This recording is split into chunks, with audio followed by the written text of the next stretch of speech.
श्री कृष्ण ने गीता में अर्जुन को उपदेश देते हुए एक बात कही है, ईश्वरा सर्वभूतानां हृदय देशो तिष्ठत अर्जुन, कि पूरे जो जीव हैं, भूतानां मतलब पूरे संसार में जो समस्त जीव प्राणी हैं उसमें मैं उपस्थित हूँ। ईश्वरा सर्वभूतानां हृदय देशो तिष्ठत, हृदय देश में मैं निवास करता हूँ। ब्राह्मण सर्वभूतानां यंत्रारूढ़ान माया, ये लाइन ये कहती है कि उसी के हृदय में मैं बैठता तो हूँ और माया रूपी यंत्र में बैठा हूँ। जो शरीर बनी है वो माया से बनी है। शरीर निर्गुण नहीं है, उसमें गुण है, उसमें कैरेक्टर है, उसमें अच्छा बुरा भला सब है। सुंदरता भी है, अच्छाई भी है, बुराई भी है, धर्म भी है, सत्कर्म भी है, तो अधर्म भी है। तो ये माया रूपी एक यंत्र बन गया है, उसमें मैं बैठा रहता हूँ और ब्राह्मण सर्वभूतानां उसको भरमाता रहता हूँ। भगवान नहीं चाहते कि आप उनको पकड़ें, वो भागते ही रहते हैं। उनको पकड़ने के लिए अपने को निर्मल मन जन सो मोहि पावा, बहुत निर्मल बनना ही पड़ता है, ऐसा गीता कहती है। एक कहानी आई कि पाखंड जो है, कभी कभी हम लोग कुछ काम करते रहते हैं तो कोई आके कुछ और बता देता है ऐसे करिए, कभी कुछ कर देगा कि नहीं ये ठीक नहीं है, थोड़ा सुबह करिए, कोई कहता है नहीं शाम को कर दीजिए। ऐसे में पूरे कलयुग में पाखंड का माने फैलाव होगा, ऐसा श्रीमद् भागवत में लिखा गया प्रसंग में। श्रीमद् भागवत के स्कंद, अगर आप लोगों का पुस्तक होगी तो कभी जाके देखते रहिए। भागवत, श्रीमद् भागवत की पुस्तक आपको रखनी चाहिए, उसे बहुत विशेष लाभ होता है। पढ़िए मत पढ़िए, थोड़ा बहुत पढ़िए तो अच्छी बात है। श्रीमद् भागवत में एक प्रकरण आया कि आप जो है पाखंड की अगर व्यवस्था, ये हमारे पाखंड शुरू कहाँ से हो गए, किसे पाखंड कहते हैं, तो चौथे स्कंद के 19 अध्याय में स्कंद नंबर 4 और अध्याय नंबर 19 के 23, 24, 25 ऐसे 3 श्लोक हैं जिसमें पाखंड की परिभाषा बताई है कि पाखंड होता क्या है और यह कब शुरू हुआ और इसके होने से क्या हुआ, कलयुग में इसका बोलबाला रहेगा। तो उसमें एक तो आपने विदुर जी को भी सुना है, जानते हैं विदुर कौन थे, वो जो महाभारत में आपने देखा होगा, टेलीविजन पे देखा होगा और अध्ययन भले ना हो, लेकिन विदुर देखे होंगे। किसके यहाँ? दुर्योधन जी के यहाँ। वो उनके चाचा हैं। और ये चाचा कौन है? ये हैं भगवान के रूप यमराज। यमराज को एक बार श्राप मिला था, मांडव्य ऋषि ने श्राप दिया था यमराज को किसी कारणवश, वो प्रश्न यहाँ नहीं उठ रहा है, टाइम लग जाएगा। तो उनको श्राप दिया था यमराज को। यमराज भगवान के रूप हैं, श्री कृष्ण के रूप हैं, काल रूप, उन्हें काल पुरुषेण कहा जाता है, काल भगवान, काल स्वरूप भगवान कहा जाता है। तो उन्हें श्राप दिया था, तो आगे वो जाके पृथ्वी लोक पर विदुर बन के आ गए। पृथ्वी पर कोई आना नहीं चाहता, सब भगवान के यहाँ गए तो गए, लेकिन उनको मांडव्य ऋषि ने किसी कारण क्या थोड़ा सा अपराध हुआ था, उनको सजा मिल गई थी। मांडव्य को एक टिड्डी मार दिए थे अनजाने में बचपन में। तो पूछे भाई हमारा दोस्त क्या था जो हमें इतनी बड़ी सजा मिली? बोले आपने एक टिड्डी मार दिया था अपने बचपन में। तो कहे अरे आप यमराज हो, आपको जो बचपन में मैंने किया उसकी इतनी बड़ी सजा, मृत्युदंड दिया आपने, जाओ तुम उस मृतलोक में पैदा हो जाओ। तो मांडव ऋषि के श्राप से यमराज भगवान को पृथ्वी पर विदुर बन के आना पड़ा।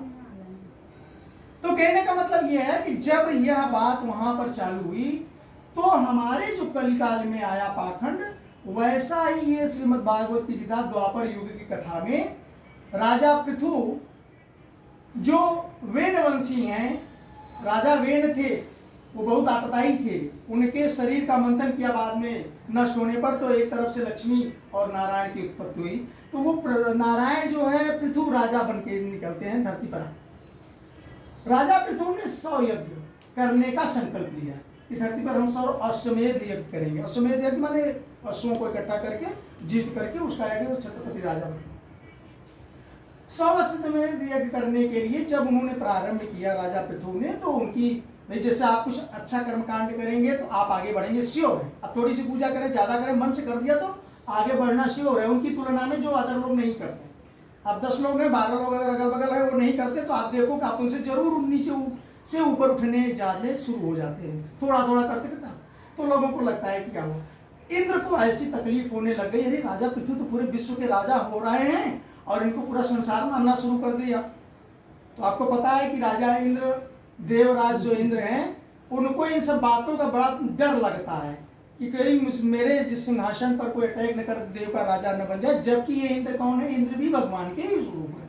आगे भागवत में श्री उसमें गीता में उन्होंने बताया है, मैं उस श्लोक को भी आपको बताने वाला हूँ। 2-5 मिनट लगेगा, ज़्यादा नहीं टाइम लगेगा।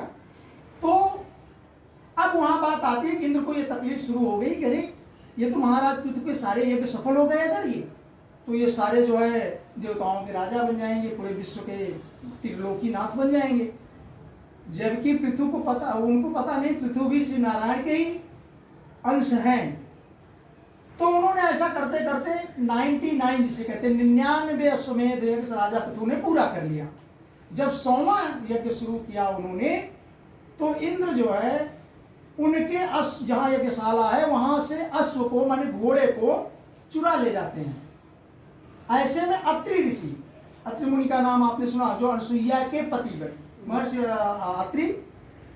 तो अत्रि का मतलब होता है गुणातीत, उनके अंदर कोई दोष नहीं है, कोई जो सत्व रज तम 3 गुण हैं उसका उनके ऊपर कोई प्रभाव नहीं है, भगवान की तरह वो गुणातीत है, इसलिए अत्रि को भगवान कहा है।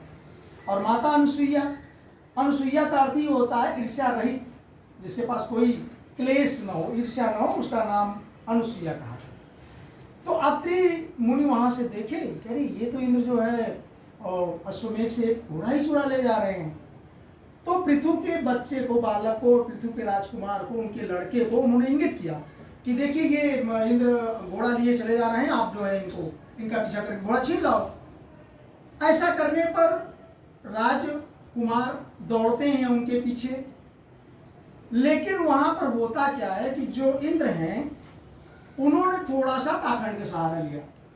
अब पाखंड में सहारा क्या लिया कि उन्होंने सारे शरीर में पूरे अपने भस्म रमा लिया, भस्म लगा लिया।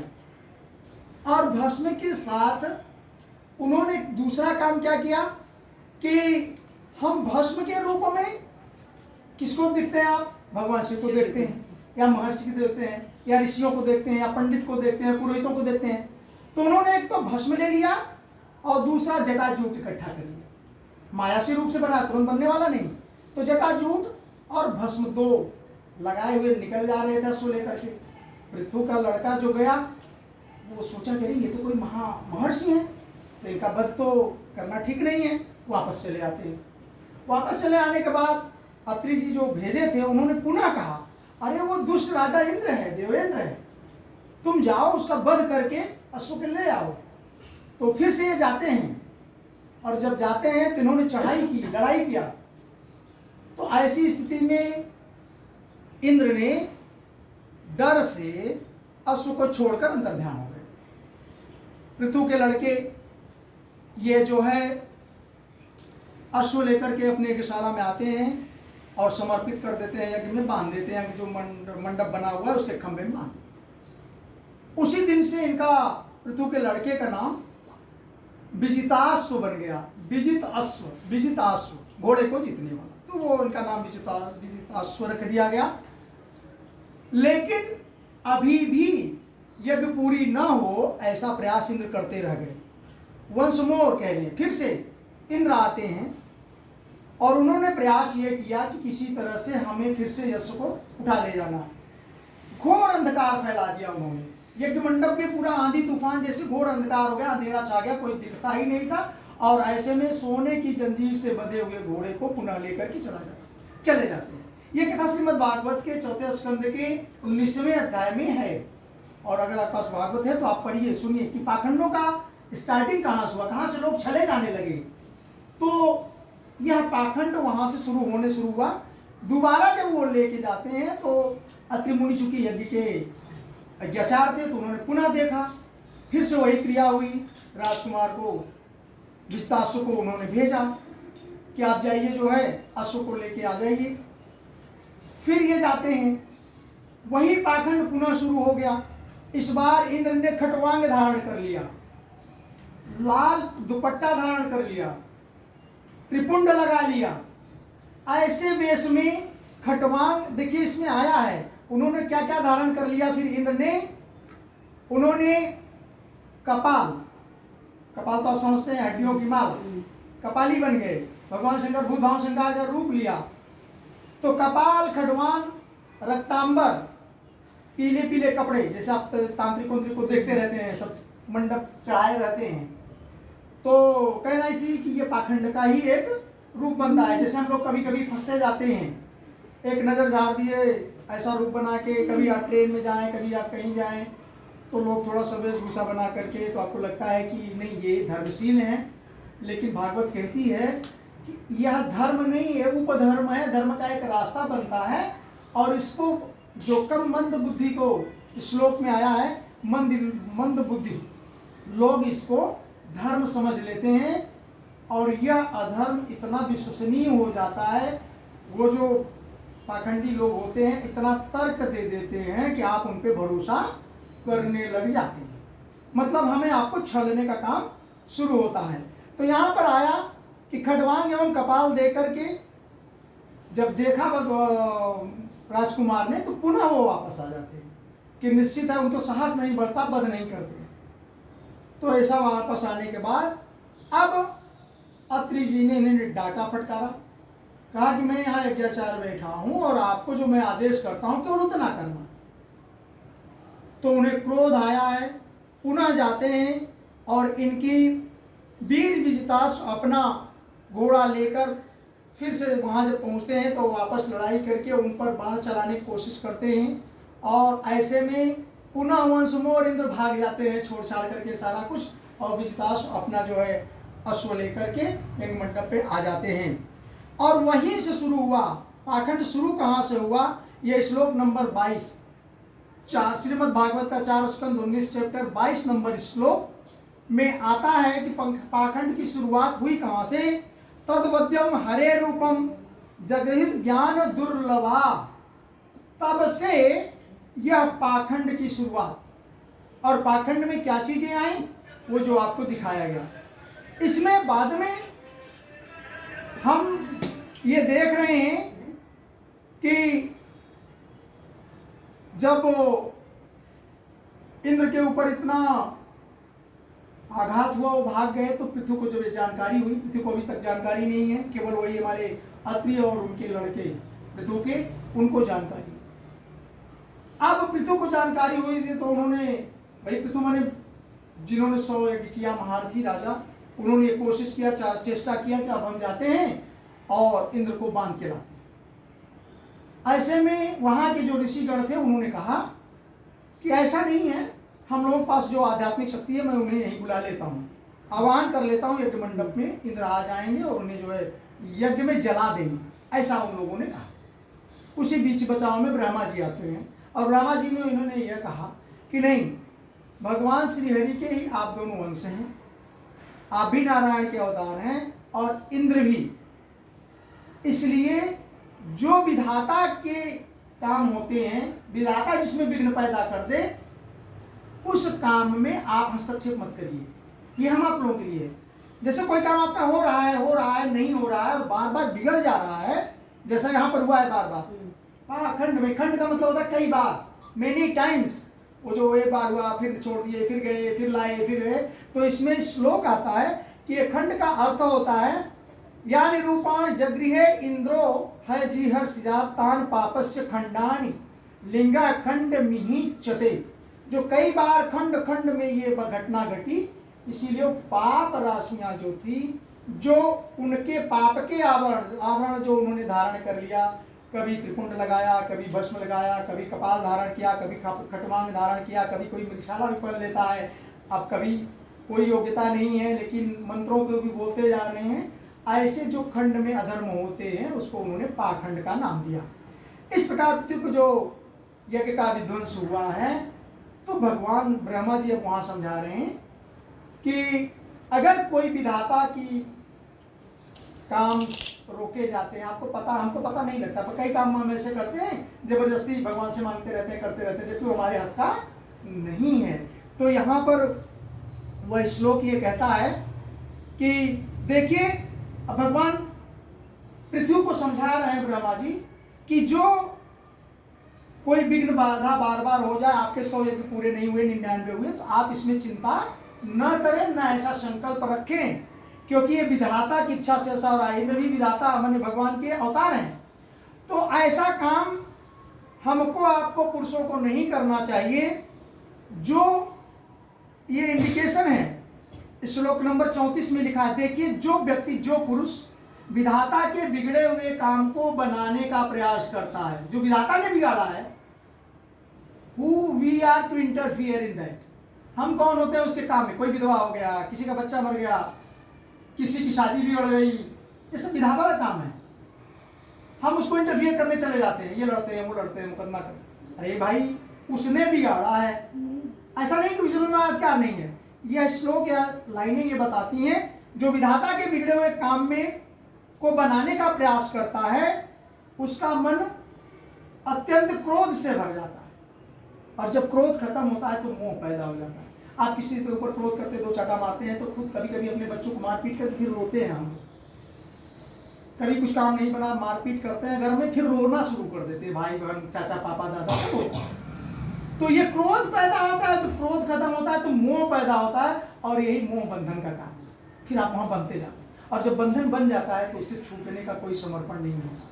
इसीलिए न क्रोध करिए, न मोह करिए। क्रोध नहीं करिए, सबसे ज्यादा मूल मंत्र वही है, लोभस्य पाप कारणम, आपकी लोभ से ही शुरू। तो यह बात ये बताती है, यह कहानी ये बताती है कि पाखंड की शुरुआत कहाँ से हुई। हम आपको भी विधाता के किसी काम में इंटरफेरेंस नहीं करना चाहिए। What is going on, just look and visit that. परमात्मा को भजिए, वो ठीक आपके हक का होगा तो सीधा कर देगा, सही कर देगा। आपके हक में नहीं होगा तो नहीं कर देगा, क्योंकि हो सकता है जिस बच्चे के लिए हमने बहुत मानता मानी हो, 10 साल बाद ऐसा दुष्ट निकल जाए आत्मदेव की तरह, धुंधुकारी की तरह, कि हमारा ही प्राण लेना शुरू कर जाए। और पुत्र मोह, कोई भी मोह नहीं करना चाहिए भाई। भगवान दशरथ को भी, अगर दशरथ को भी पुत्र मोह नहीं होता तो राजा के बन जाने पर, श्री राम जी के बन जाने पर उनकी मृत्यु तो नहीं होती थी। दुर्योधन का माने पुत्र, जो दुर्योधन के इसमें मोह में धृतराष्ट्र की मृत्यु न हो जाती। ऐसी सारी चीजें जो मोह से अपने कारण बनती, तो हमें आपको इस चीजों से बचना चाहिए। यह पाप के मूल के कारण है, जिसे पाखंडों से में आपको बचना है। और यही नहीं, गीता में भगवान ने कहा है, देवा नाम वासव, देवताओं में मैं वासव हूँ, देवराज इंद्र वासव हैं, मतलब ये भगवान श्री कृष्ण हैं। महर्षि नाम भृगुरहम, और महर्षियों में महर्षि भृगु का नाम सुना आपने? भृगु ने भगवान विष्णु को लात मार दी, वो भी भगवान विष्णु ही है। किसने किसको लात मारा है, किसने सहा, वो कहानी अलग अलग की है, लेकिन भगवान स्वयं गीता में ये 10वें अध्याय के श्लोक में ये बात कहते हैं। और देवर्षि नाम च नारद, और नारद कौन है? देवर्षियों में जो राजा है वो भगवान श्री कृष्ण है। कहने का मतलब ये सारी चीजें हमें आपको केवल सचेत रहना है, भगवान का स्मरण करना है, उनकी आराधना करना है, बट उनसे कुछ ऐसा कुछ नहीं मांगे रखना है कि जो आपके हमारे हक में न हो। आप कहिए, उनसे आराधना करिए, लेकिन ये कहिए हमारे, कई लोग कई बार कहते हैं हमारी इच्छा पूर्ण हो, लेकिन उससे ज्यादा ये कहिए, उससे ज्यादा अच्छा होगा ये कहिए कि भगवान जो मेरे लिए अच्छा हो, जो आपकी इच्छा हो, वो मुझे प्रदान करे। भगवान से कभी भी पूजा पाठ करते समय आप उनसे मांगते हैं, लेकिन ये बात जरूर कहिए कि भगवान, मैं आपसे तो ये मांग रहा हूँ या मांग रही हूँ, मेरी आवश्यकता है, मेरी इच्छा है, लेकिन मेरे लिए जो अच्छा होगा, आप ऑमनीशियंस, ऑमनीप्रेजेंस, ऑमनीपोटेंट गॉड है, सर्वशक्तिमान है, सर्वज्ञ है, सब कुछ जानते हैं। आपको जो अच्छा लगे, मेरे लिए जो अच्छा हो वैसा ही करिए। हमको लगता है तब आपका जीवन बहुत अच्छा रहेगा। जय श्री कृष्ण।